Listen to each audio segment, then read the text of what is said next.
வரக்கூடிய ஜென்ரேஷன் எப்படி இருக்கும் அப்படின்னு நம்ம நினச்சி பார்த்தோம் அப்படின்னா கற்பனைக்கு எட்டாத வகையில் மாற போகிறாங்க.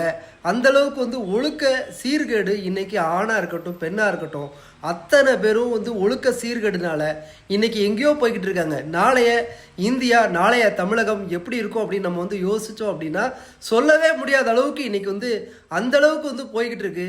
இதுக்கு யார் முதல் காரணம் அப்படின்னா பெற்றோர்கள். இன்னைக்கு பிள்ளைகளை சரியான முறையில் வளர்க்க தெரியாமல் வளர்த்துட்டு நாளைக்கு தமிழ்நாடை நாசம் பண்ண போகிறது இன்னைக்கு இருக்கிற இளைஞர்கள் தான். தமிழ்நாடை கூறு போட்டு விற்க போகிறாங்க.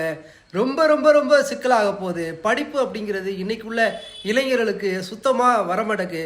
படிக்காத இளைஞர்களால் நாளைக்கு தமிழகம் எப்படி இருக்கும் அப்படின்னு யோசித்து பாருங்கள். படிப்பு ரெண்டாவது, அறிவாவது இருக்கா அப்படின்னு பார்த்தோன்னா அறிவு கொஞ்சம் கூட இல்லாத அளவுக்கு கூமுட்டைத்தனமாக எல்லா போதைக்கும் அடிமையாகி இன்னைக்கு தமிழகத்தை கூறு போட்டு விற்க ரெடி ஆயிட்டாங்க.